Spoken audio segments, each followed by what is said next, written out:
कहानी की शुरुआत में एक प्लेन को दिखाया जाता है जो न्यूयॉर्क से टेक ऑफ करता है। इसका जो पायलट है उसका नाम सली है। सली के साथ उसका को पायलट भी होता है। प्लेन के टेक ऑफ करने के 3 मिनट बाद जब प्लेन आसमान में 2800 फीट ऊंचाई पर होता है, तभी एक पक्षियों का झुंड इनके प्लेन से आकर टकराता है, जिस वजह से प्लेन की दोनों इंजन पूरी तरह से डैमेज हो जाती हैं। सली रेडियो से कंट्रोल रूम को ये इन्फॉर्मेशन देता है। कंट्रोल रूम कहता है कि तुम्हें वापस आना होगा, हम तुम्हारे लिए रनवे खाली करवा रहे हैं।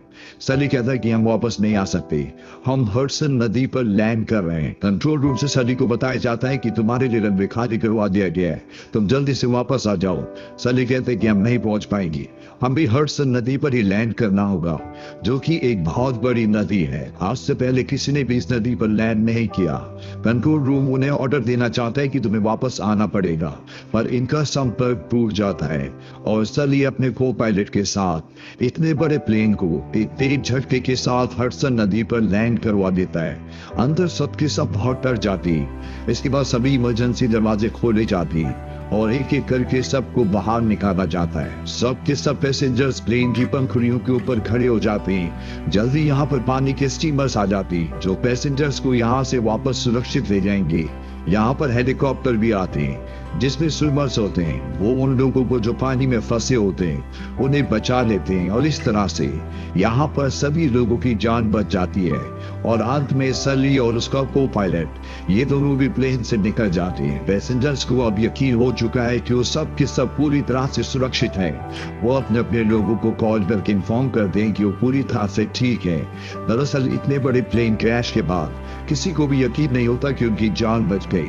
यहाँ पर एक भी पैसेंजर को खरोच तक नहीं आती। साथ ही कंट्रोल रूम का वो ऑफिसर जिसका प्लेन से संपर्क टूट गया था, उसने मान लिया था कि प्लेन क्रैश में अब लोगों की जान नहीं बच पाएगी। पर तभी वहां पर उसका कोलीग आता है। वो उसे बताता है कि प्लेन को हडसन नदी में सुरक्षित तरीके से लैंड कर दिया गया है और सब के सब यात्री पूरी तरह से सुरक्षित हैं। सली को भी इंक्वायरी के लिए बुलाया जाता है, जहां पर उससे इंक्वायरी कमेटी पूछती है कि जब आपको एयरपोर्ट वापस आने के ऑर्डर्स मिले थे तो आप वापस क्यों नहीं आए। सली बताता है कि जैसे ही मैंने लेफ्ट टर्न लिया मुझे यकीन हो गया कि मैं एयरपोर्ट वापस नहीं पहुंच सकता, इसीलिए मुझे प्लेन को हडसन नदी पे लैंड करवाना पड़ा। कमेटी उससे पूछती कि आपको ये कैलकुलेशन कैसे मिली कि आप वापस नहीं पहुंच सकती।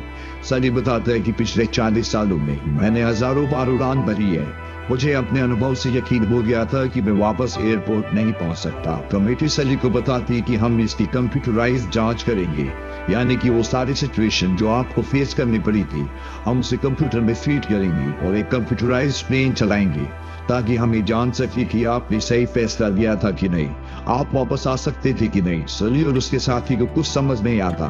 उन्हें ऐसा लग रहा था कि उन्होंने हीरोइक काम किया है, पर अब उनके ऊपर जांच कमेटी बैठ चुकी है। सली जब अपने घर वापस आते तो वहां पर बहुत सारी मीडिया होती है जो सली की तारीफ कर रहे होते हैं। सब सली से पूछते कि आपने इतने बड़े हादसे को कैसे टाला, उस वक्त क्या सिचुएशन थी जब आपके दोनों इंजन खराब हो गए थे। सली किसी की बात का कोई जवाब नहीं देते।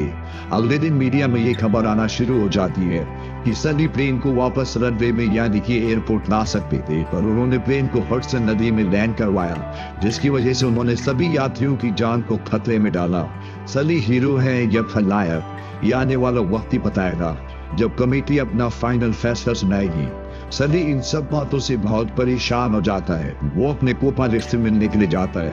वो उसे कहता है कि मैंने पिछले 40 सालों में हजारों फ्लाइट उड़ाई, लाखों लोगों को एक जगह से दूसरी जगह सुरक्षित ले गया, पर आज मुझे 40 सालों के बाद मुझे उन 208 सेकंड्स के लिए जज किया जा रहा है जब मैंने ये फैसला किया था कि प्लेन को हडसन नदी पर लैंड करना चाहिए। उसका को पायलट कहता है कि एक बार कंप्यूटराइज्ड आंकड़े आ जाए उसके बाद साबित हो जाएगा कि जो फैसला आपने लिया था वो बिल्कुल सही था। पर सली को अंदर ही अंदर इस बात से तकलीफ हो रही होती है कि सब उस पर शक कर रहे हैं, जिस वजह से सली को बार बार विजन्स आते हैं कि जिस प्लेन को उसने हडसन नदी पर लैंड करवाया था वो उसे शहर की तरफ ले आया है, पर वो रनवे तक नहीं पहुंच पाता और प्लेन बिल्डिंग से टकराकर क्रैश हो जाता है। सली पूरी तरह से दिमागी तौर से अब डिस्टर्ब होना शुरू हो गया है। उसे एक बार फिर से इंक्वायरी कमेटी बुलाती है और बताती है कि पक्षियों के टकराने के बाद भी तुम्हारे प्लेन का लेफ्ट इंजन पूरी तरह से ठीक था, अगर तुम चाहते तो एयरपोर्ट वापस पहुंच सकते थे।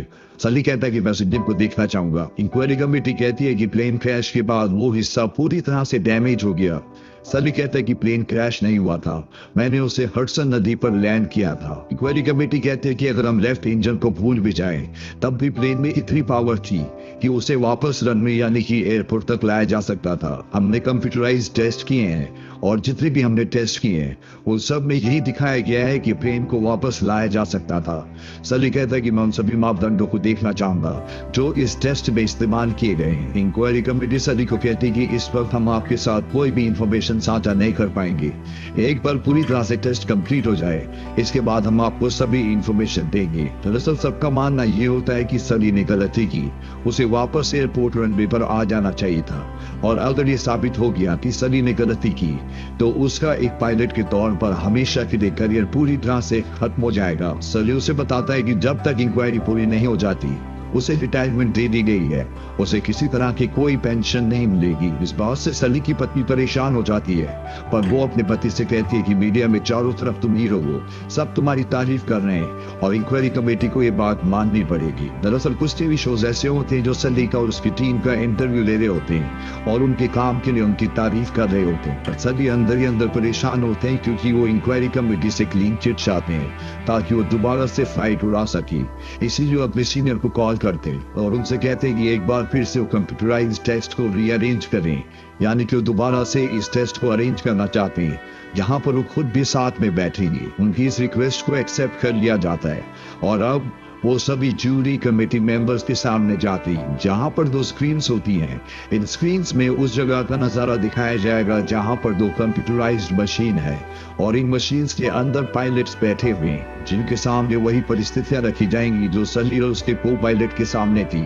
सबसे पहले एक प्लेन को कंप्यूटराइज टेस्ट किया जाता है और वो सुरक्षित तरीके से उसी जगह से जिस जगह पक्षी टकराए थे एयरपोर्ट वापस आकर रनवे पर लैंडिंग कर जाता है। इसके बाद दूसरे पायलट्स को भी इसी तरह की सिचुएशन दी जाती है और वो भी सुरक्षित तरीके से रनवे पर लैंड कर जाते हैं। यानी कि ये साबित हो चुका है कि सली से गलती हुई थी, उसे हडसन नदी पर लैंड न करके वापस एयरपोर्ट आना चाहिए था।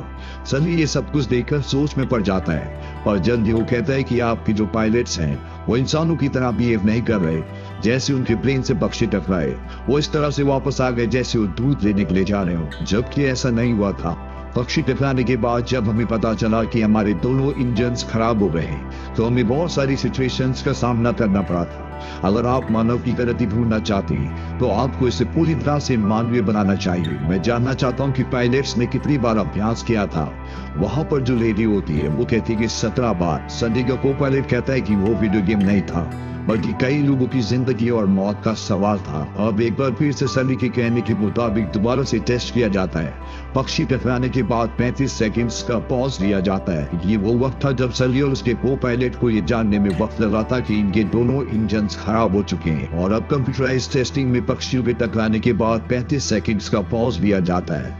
इसके बाद प्लेन को रनवे की तरफ मोड़ा जाता है पर वो रनवे तक नहीं पहुंच पाता, उससे पहले लैंड हो जाता है। यानी कि पहले टेस्ट के मुताबिक सली ने सही फैसला लिया था। इसके बाद एक बार फिर से इसी तरह से टेस्ट किया जाता है और इस बार भी प्लेन रनवे तक नहीं पहुंच पाता, वो बिल्डिंग से टकराकर पूरी तरह से क्रैश हो जाता है। यानी कि सली ने अगर वो फैसला नहीं लिया होता, उसने हडसन नदी पर प्लेन को लैंड नहीं किया होता तो प्लेन में बैठे 155 यात्रियों की मृत्यु हो जाती। यहाँ पर इन्हें प्लेन का लेफ्ट इंजन भी मिल जाता है जिसके बारे में इंक्वायरी कमेटी का ये मानना था कि वो ठीक था, पर उसकी जांच के बाद ये पता चला कि वो पूरी तरह से क्षतिग्रस्त था। यानी कि सली और उसके को पायलट में से इंफॉर्मेशन दी थी कि उनके दोनों इंजन पूरी तरह से खराब हो गए। यानी सली का फैसला बिल्कुल सही था। इंक्वायरी कमेटी को ये बात समझ में आ चुकी है, इसीलिए सली को कहते कि जो तुमने किया वो बिल्कुल सही किया, अगर तुम ना होते तो इतने लोगों की जान नहीं बच पाती। सली कहता है कि मैंने अकेले नहीं किया, इसमें हमारी पूरी टीम शामिल थी,